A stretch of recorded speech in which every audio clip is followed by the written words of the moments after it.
Before history is written, it is lived in silence. Before a name becomes legend, it is whispered in fear. In the ancient world, thousands entered the arena. Most were forgotten the moment the sand swallowed their blood, but a few refused to disappear. This is not the story of an emperor, not the story of a general or a king. This is the story of a man whose weapon was endurance, whose armor carried a symbol of survival, and whose name echoed across lands he would never see again. In the roar of Roman crowds, survival was not glory, it was defiance. Every step into the arena was a decision, every breath a borrowed moment, and every victory a question whispered by fate. How long can a man stand before history demands his fall? This is the life of Tetraites, a gladiator remembered not for his death, but for the fact that he endured.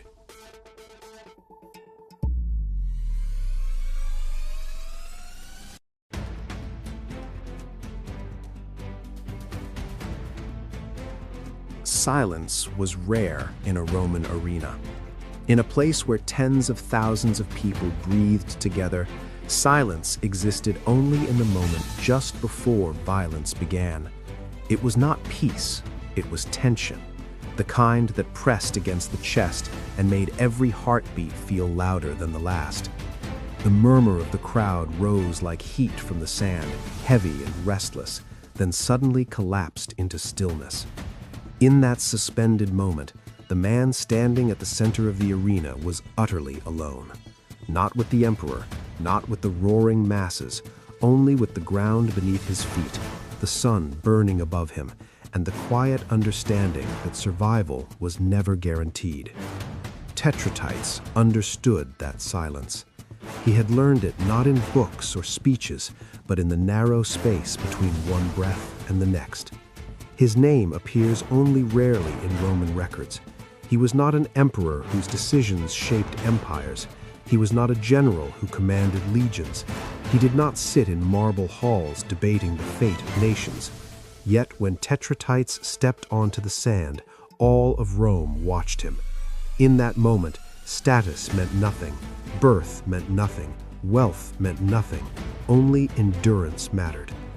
Tetraites was a gladiator of the murmillo class, one of the heaviest and most demanding roles in the arena.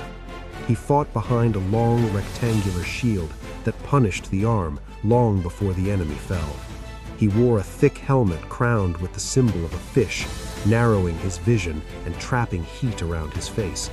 He carried a short sword designed not for elegance, but for efficiency. Every piece of his equipment reminded him of a simple truth: survival favors those who can endure discomfort longer than others.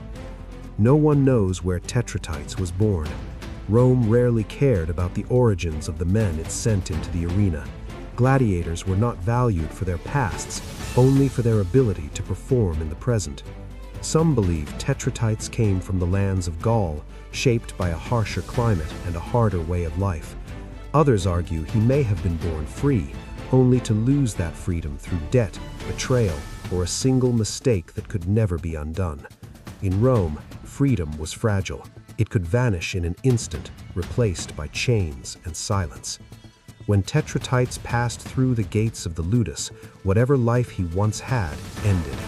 Inside those walls, a man learned quickly that complaining changed nothing. The ludus did not care who you had been. It cared only about what you could endure. Training began before sunrise and ended only when bodies failed. Heavy shields were carried until arms trembled.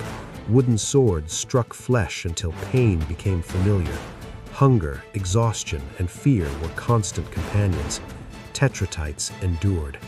He learned that strength alone was unreliable. Speed faded, youth vanished, but discipline remained.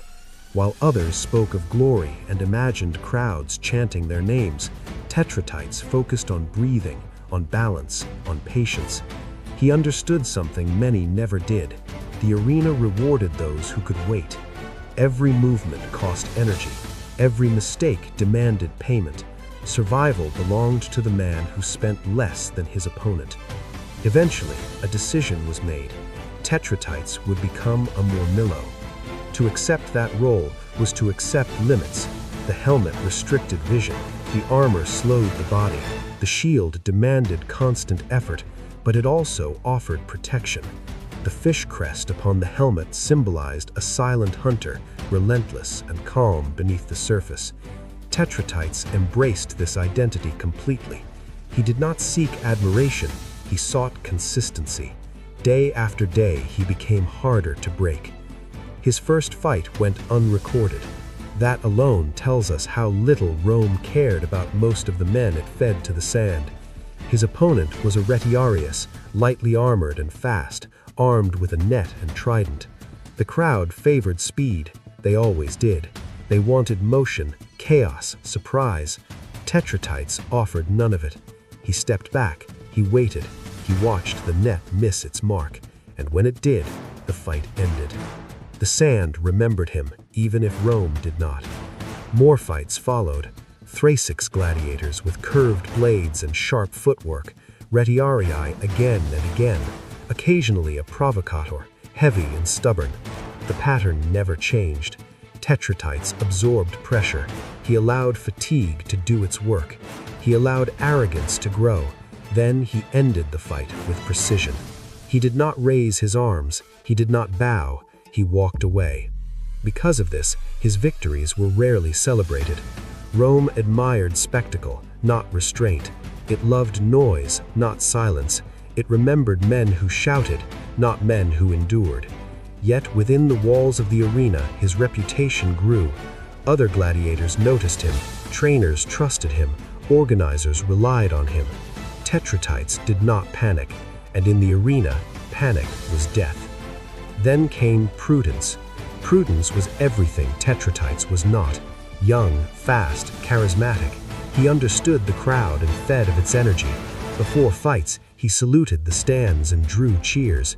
His matches were exciting, unpredictable, full of sudden movement. Tetraites represented something else entirely: control, patience, inevitability. When they were paired, the contrast was unmistakable. Two men, two philosophies, two ways of surviving the same brutal system. The fight began with aggression. Prudence attacked relentlessly, trusting his speed. Tetraites retreated, measuring distance, conserving strength. Time stretched. The crowd grew restless, but Tetraites remained calm.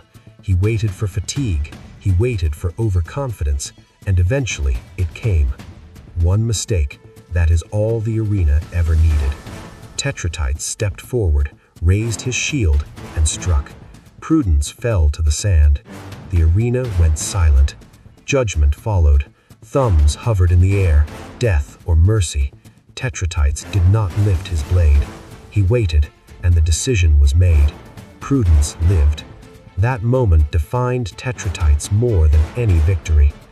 Years passed. Rome changed. Emperors rose and fell. Arenas crumbled. Yet far from the sand, objects survived. Glass vessels found in France, in England, in Hungary. On them, a gladiator was engraved. Beneath the image, a single name remained: Tetraites. No one knows how he died. No one knows whether he earned his freedom. But among countless men consumed by the arena, his name endured. There is a lesson in that. Not every life is remembered for noise. Not every legacy is built on applause. Some are forged in silence, patience, and refusal to break. Tetraites did not conquer Rome. He survived it. And sometimes survival is the greatest victory of all.